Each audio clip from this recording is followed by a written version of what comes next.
passada eu tive a oportunidade e hoje mais uma vez é muito prazeroso. A semana foi um pouco cheia, eu até conversei com o Luiz durante a semana para ele se preparar caso não desse para ouvir, porque é sempre a gente está preparado, né? Então o Luiz se preparou, mas graças a Deus eu pude estar aqui e trazer a sequência que eu estudei em 1 Coríntios. E o assunto de hoje, eu não creio em coincidência, né? Eu creio na provisão de Deus, mas o texto de hoje ele vai refletir muito no próximo domingo.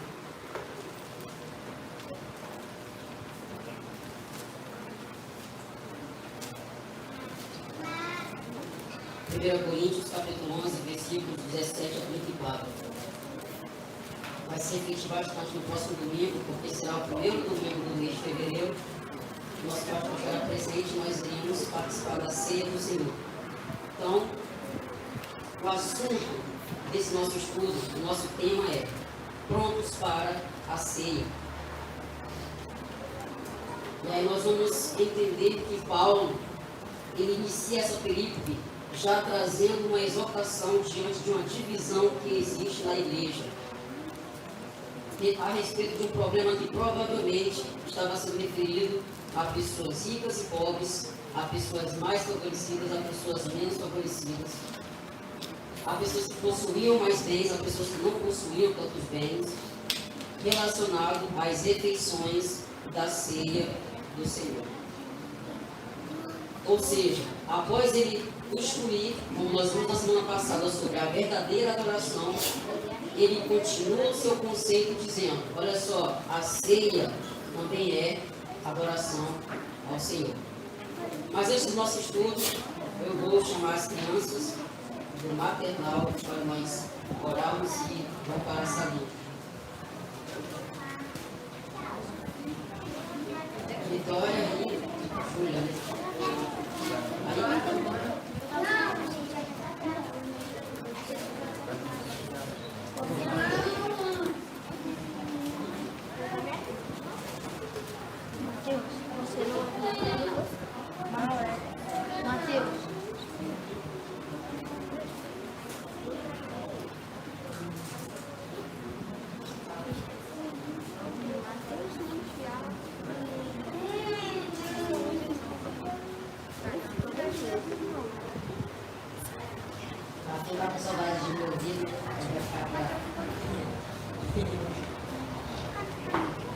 Vamos orar.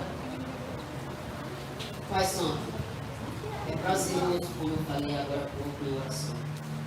É prazeroso estar reunido em tua casa para cultuar ao Senhor. E agora eu coloco em tuas mãos essas crianças aqui, os professores que estão indo para a salinha. Pai, tudo é um culto a Ti. Nós aqui estaremos ouvindo Tua palavra na linguagem que nós entendemos. E essas crianças também estarão indo para cultuar o Senhor em uma linguagem que elas também irão entender. Para que todos, quem está aqui, quem estiver lá, vamos todos estar mais parecidos contigo e glorificar o Teu nome. Então eu coloco em Tuas mãos cada vida aqui presente e cada vida que está indo lá para a sala. Que o Senhor possa nos conduzir, dando discernimento e que o Teu nome seja cada dia mais glorificado. E oração que eu faço em nome de Jesus.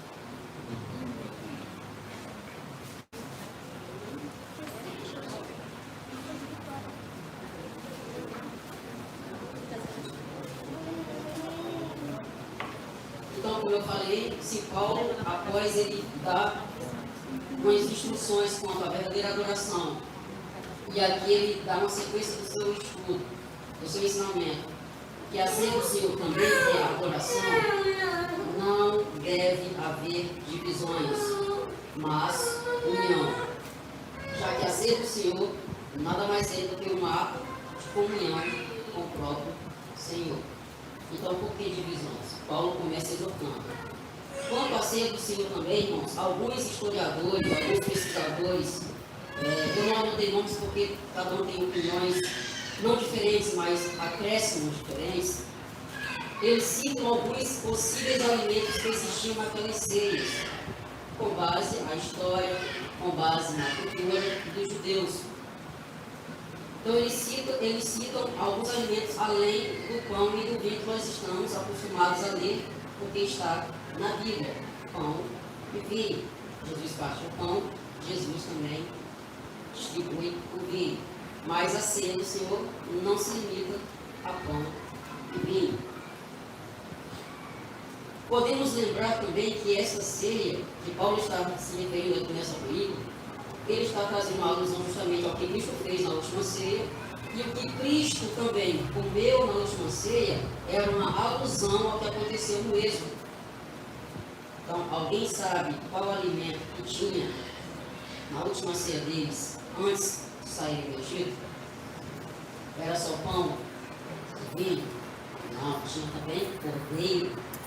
Então, nós podemos entender que a ceia não se limita a pão e vinho, mas como um banquete. E é isso que nós vamos ver nesse texto de hoje. Provavelmente, os cristãos da igreja primitiva se reuniam não só para comer pão e beber vinho, mas para o banquete, lembrando da ceia do Senhor. E aí Paulo diz, na minha versão NVI, diz assim: entretanto, nisto que vou dizer, não os elogio, pois as reuniões de vocês mais fazem mal do que bem. Em primeiro lugar, ouço que, quando vocês se reúnem como igreja, há divisões entre vocês. E até certo ponto eu creio, pois é necessário que haja divergências entre vocês, para que sejam conhecidos quais entre vocês são aprovados. Quando vocês se reúnem, não é para comer a ceia do Senhor, porque cada um come a sua própria ceia sem esperar pelos outros. Assim, enquanto um fica com fome, outro se embriaga. Será que vocês não têm casa onde comer e beber? Ou desprezam a igreja de Deus e humilham os que nada têm? Que direi? Eu os elogiarei por isso? Certamente que não. Pois recebi do Senhor o que também entreguei a vocês, que o Senhor Jesus, na noite em que foi traído, tomou o pão e, tendo dado graças, partiu e disse: isto é o meu corpo, que é dado em favor de vocês. Façam isso em memória de mim. Da mesma forma, depois da ceia, ele tomou o cálice e disse: este cálice é a nova aliança no meu sangue. Façam isto sempre que beberem em memória de mim. Porque sempre que comerem deste pão e beberem deste cálice, vocês anunciam a morte do Senhor até que ele venha. Portanto, todo aquele que comeu o pão e bebeu o cálice do Senhor indignamente será culpado de pecar contra o corpo e o sangue do Senhor. Examine-se cada um a si mesmo, e então coma o pão e beba do cálice. Pois quem come e bebe sem discernir o corpo do Senhor, come e bebe para a sua própria condenação. Por isso, há entre vocês muitos fracos e doentes, e vários que já dormiram. Mas, se nós tivéssemos o cuidado de examinar nós mesmos, não receberíamos juízo. Quando, porém, somos julgados pelo Senhor, estamos sendo disciplinados, para que não sejamos condenados como o mundo. Portanto, meus irmãos, quando vocês se reunirem para comer, esperem uns pelos outros. Se alguém estiver com fome, coma em casa, para que, quando vocês se reunirem, isto não resulte em condenação. Quanto ao mais, quando eu for, irei dar instruções a vocês. Oremos.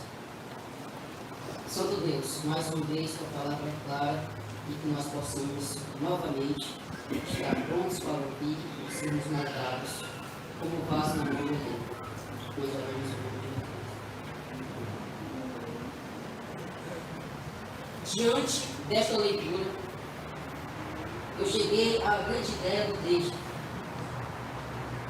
O Luiz fez um PP, então sabe bem que hoje nós somos cobrados por isso, não é de uma vontade de me cobrar, mas a grande ideia do texto fica da seguinte forma: devemos ser imitadores de Cristo, preparados para a ceia e viver em comunhão. Devemos ser imitadores de Cristo, preparados para a ceia e viver em comunhão. Diante disso, o que eu posso dizer é que Paulo apresenta algumas coisas para a igreja de Corinto para que nós hoje também sejamos instruídos através da palavra de Deus. Paulo ele apresenta dos versículos 17 a 22 que há divisões. Na versão Almeida Revista Corrigida, o versículo 17 está da seguinte forma: nisto, porém, que vou dizer-vos, não vos louvo por quanto vos juntais, não para melhor, senão para pior. Então, na versão NVI, entretanto, nisto que vou dizer, não os elogio, pois as reuniões de vocês fazem mais mal do que bem, ou seja, mais para pior. As reuniões não são para coisas boas. Paulo inicia esse assunto já com exortação em relação a essas divisões existentes na igreja. E não é a primeira vez que ele faz isso, já nessa primeira carta de Corinto. No início da carta, após as saudações iniciais, já no capítulo 1, versículo 10 a 17, ele inicia com uma exortação quanto a divisões. Posteriormente, ainda em 1 Coríntios, no capítulo 3, versículos 1 a 23, novamente, exortação quanto à divisão. E aqui, mais uma vez, após uma grande instrução sobre a verdadeira adoração, ele mais uma vez chama a atenção da igreja por divisão. No versículo 18, a palavra que há divisões, aqui na NVI, em primeiro lugar, ouço que quando vocês se unem como igreja, há divisões entre vocês. Essa palavra, esse contexto, há divisões, na nova tradução da linguagem de hoje, fala que vocês estão brigando. Não é só dividir, é brigar. No versículo 19, a palavra divergência, ou seja, novamente a mesma palavra, divergência, pois é necessário que haja divergências entre vocês. Essa palavra, na Almeida Revista Corrigida, ela é traduzida como heresias. Então, a mesma palavra significa brigas, significa heresias, e isso acontece na igreja. Como dito nas instruções de Paulo, essa divisão ela acontece por causa de alguns que se alimentam mais do que outros, inclusive alguns que se embriagam. Há divisões entre quem tem mais condições ou status financeiro com aqueles que são mais humildes. E esses que têm mais status, mais condições, eles desprezam os humildes. E Paulo, então, seguiu nos exortando para que quem tivesse mais condições se importasse com quem não tivesse.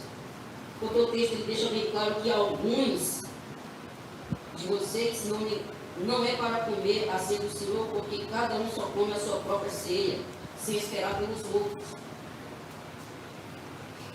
Essa divisão acontece dentro da igreja. É uma carta de Paulo à igreja de Corinto. Então, Paulo está escrevendo para a cidade de Corinto, que há divisões entre a cidade de Corinto. É dentro da própria igreja de Corinto.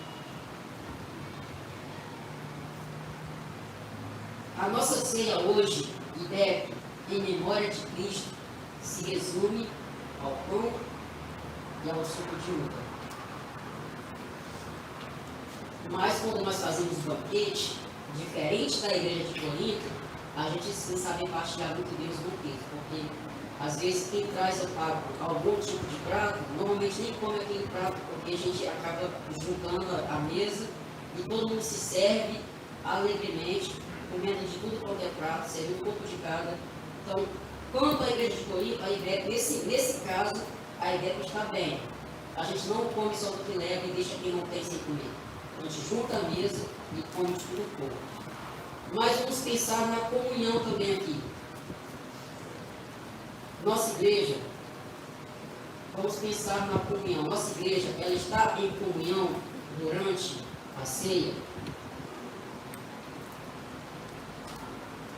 Enquanto nós comemos e bebemos, parênteses, né?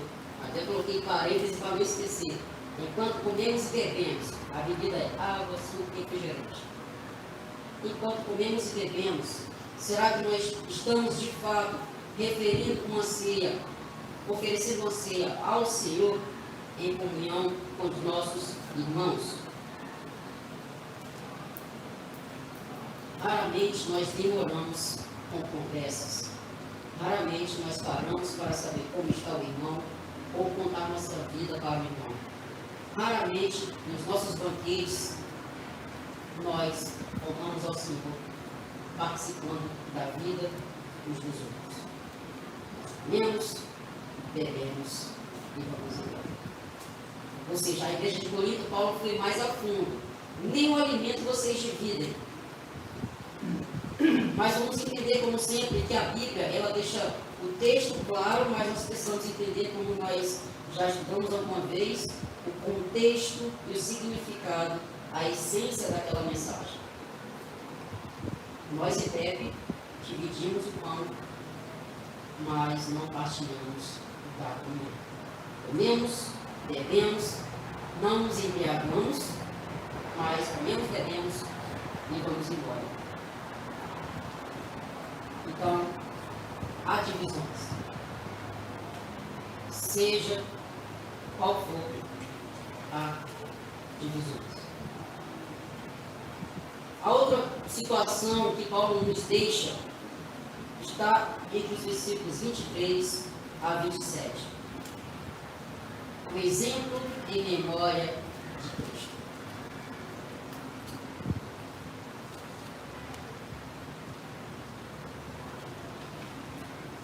Já estamos finalizando o capítulo 11, irmãos. Então já tem um tempinho que eu tenho apresentado, a palavra para vocês.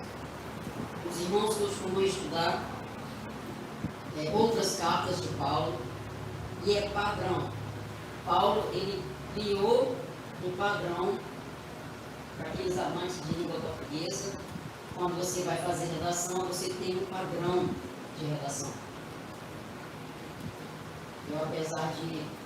Hoje eu já gosto um pouquinho mais, eu sou obrigada a gostar, porque eu tenho que estudar mais a palavra. Mas eu odiava a língua portuguesa. E eu consegui tirar 10 no curso técnico. Porque meu professor conseguiu me convencer que a língua portuguesa é boa. E eu odiava a redação, apesar de contar histórias. Mas a redação tem todas as suas regrinhas. E é isso que me deixava... Não sei se era ódio, mas era temor nas regrinhas. Mas existe a regra. Independente de qual tipo de redação você tem. Introdução, desenvolvimento, conclusão. Certo? Na maioria das vezes você tem a introdução, mais ou menos 5 linhas. Desenvolvimento, dependendo da quantidade de exposição que você tem que fazer. 3 ideias apresentadas, 5 linhas para cada 3 ideias. Já deram 20 linhas. E a conclusão, se resumir mais 5, fechou 30 linhas, acabou a redação. Regra básica. Então, até a aula de língua portuguesa, coisa que eu vou tirar. Introdução, desenvolvimento e conclusão.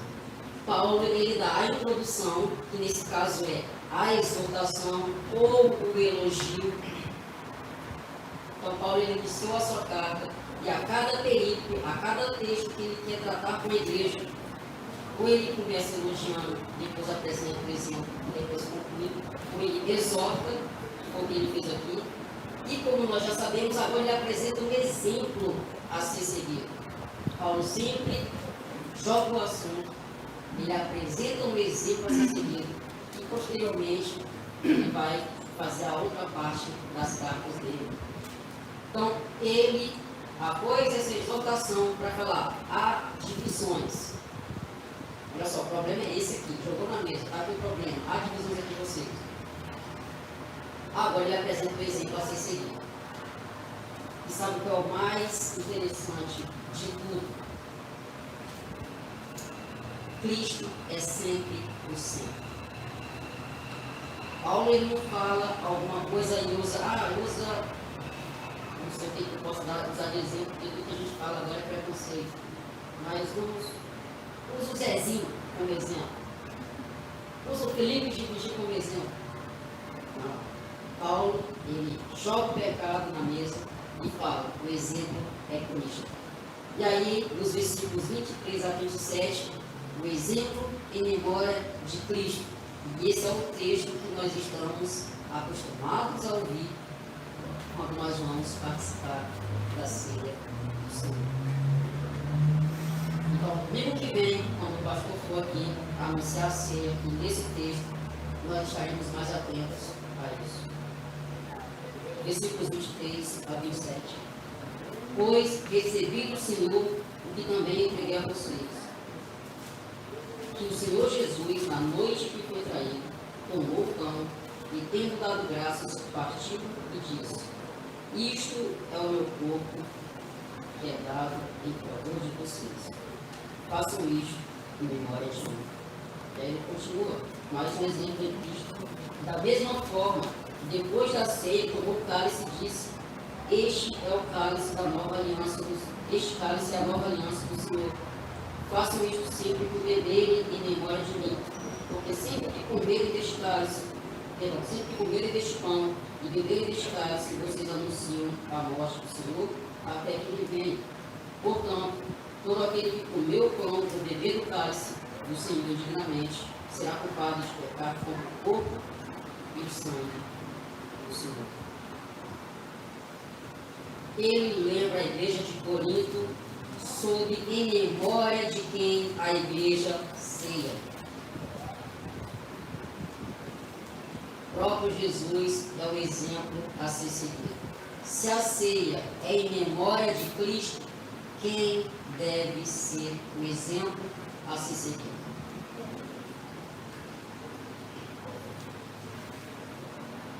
Como já falei, esse texto é lido com frequência. Muitos sabem até memorizar. Vamos falar decorar, porque que decora esquece. Mas que memoriza não esquece. Então muitos têm memorizado. Lembrando que a nossa ceia é o pão e o suco de uva. Mas na igreja primitiva, a ceia era um banquete. Então, seja na nossa ceia, na liturgia do culto, seja em um banquete, que possamos cear em memória de Cristo. Para que sempre que comermos e bebermos, possamos anunciar que Ele morreu até a sua volta. Seja na ceia da liturgia cultural, seja no banquete, tudo seja em memória do Senhor.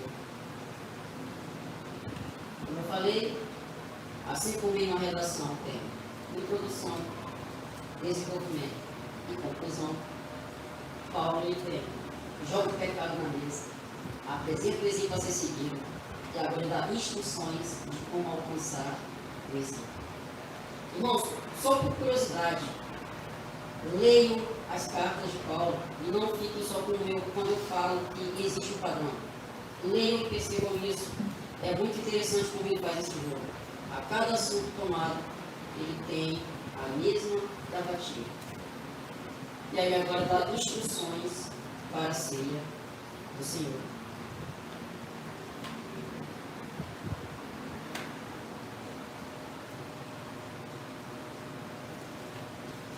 Como que eu vou alcançar o exemplo que está em Cristo Jesus?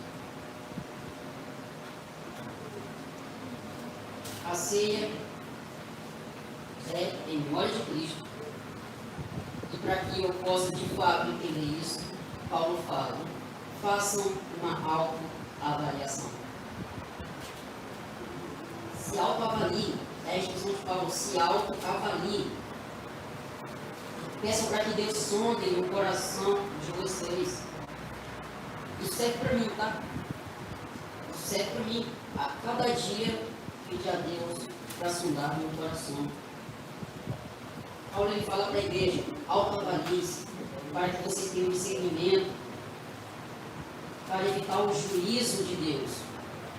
Se autoavaliem para que mesmo tendo julgamento, vocês não sejam condenados. É o que está dizendo aqui nesta parte dos versículos 28 a 34. Examine-se cada um a si mesmo, e então coma do pão e beba do cálice. Então, não é para que a gente não coma do pão e não beba do cálice. Não é proibir de cear. É se autoavaliar para estar pronto para isso. Como o nosso título, prontos para a ceia. Não é se abster de cear, é se resolver diante de Deus para estar pronto para a ceia. Paulo ele se incentiva finalizando com um encorajamento à igreja. Ele finaliza encorajando a se reunirem e a cearem juntos. Diz assim no versículo 33 a 34. Portanto, meus irmãos, quando vocês se reunirem para comer, esperem uns pelos outros. Se alguém estiver com fome, come em casa, para que quando vocês se reunirem, isso não resulte em condenação. Quanto ao mais, quando eu for, darei instruções a vocês. Ou seja, ele incentiva a reunião da igreja. Ele não fala pare com isso, ele apresenta o pecado, ele dá um exemplo, ele fala, instruam, peçam a Deus para sondar o coração. E ele faz esse alerta para que eles possam se reunir, creio eu, que é uma alusão a Atos 2. Vou ler com vocês aqui. Atos 2, versículo 42 a 47, é um texto muito conhecido também pelos irmãos.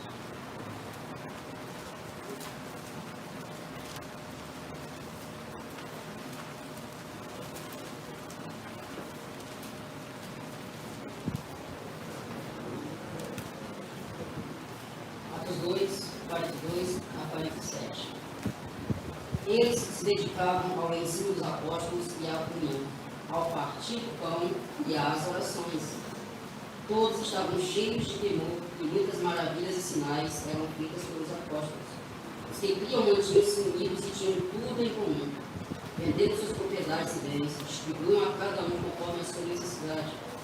Todos os dias continuavam a reunir-se no pátio do templo, partiam o pão em casa e juntos participavam das refeições, com alegria e sinceridade de coração, louvando a Deus e tendo simpatia de todo o povo. E os senhores acrescentavam diariamente os que iam sendo salvos. Ou seja, Paulo ele não proíbe de se reunir.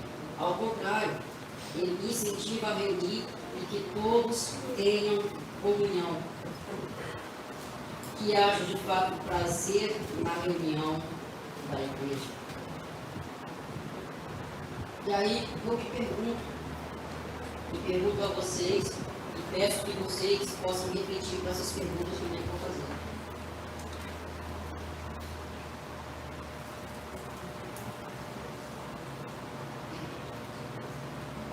Como tem sido nossa postura diante de Deus no momento da ceia? Tenho me autoavaliado junto ao Senhor? E se for banquete, eu tenho dado a devida atenção se alguém ficou sem comer ou beber?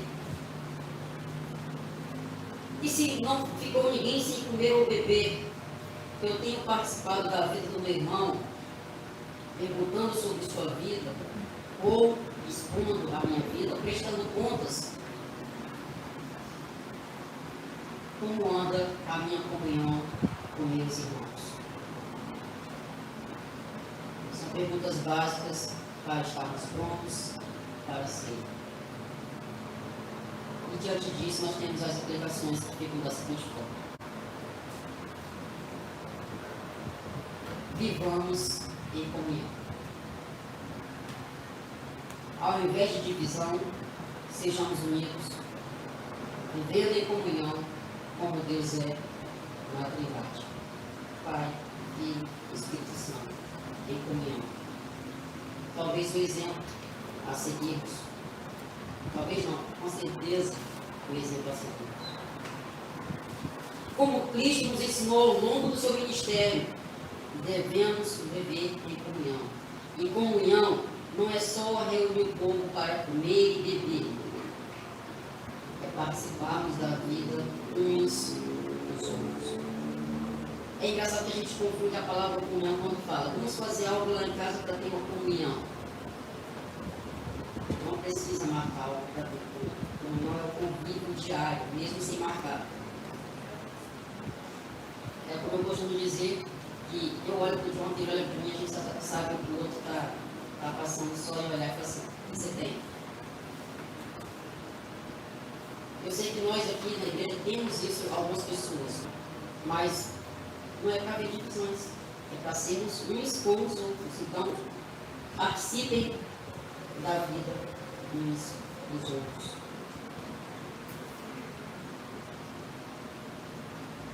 Claro que se tiver eventos, a gente tem que estar junto. Devemos conversar e não apenas nos alimentar. Mas vivamos segunda aplicação, sejamos imitadores de Cristo. Cristo sempre foi, sempre será Daniel, o nosso exemplo a seguir. Portanto, assim como o exemplo da ceia em memória dele, sejamos seus imitadores em todos os momentos da nossa vida. Não só aqui, reunido no tempo, mas em todos os momentos. Ou seja, devemos ler, devemos ouvir o que Paulo nos ensina no início desse capítulo aqui. Tornem-se meus imitadores, como eu sou de Cristo. Paulo é um imitador de Cristo, que nós assim sejamos. Terceira e última aplicação, preparemos-nos para a ceia. Como eu falei já no início, a ceia também é um momento de adoração ao Senhor. Sim, precisamos nos autoavaliar, nos reconciliar. Estamos totalmente voltados para essas boas lembranças que nós temos em Cristo Jesus. Aquele que morreu para nos libertar do pecado, mas que ressuscitou, subiu aos céus, está sentado à direita do Pai e está voltando para buscar os seus. Que nós possamos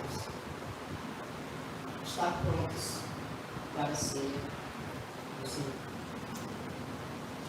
E nós sabemos que há um banquete muito melhor do que o que nós comemos aqui na terra. É quando nós também estivermos com Ele no céu, uma grande mesa e um grande banquete.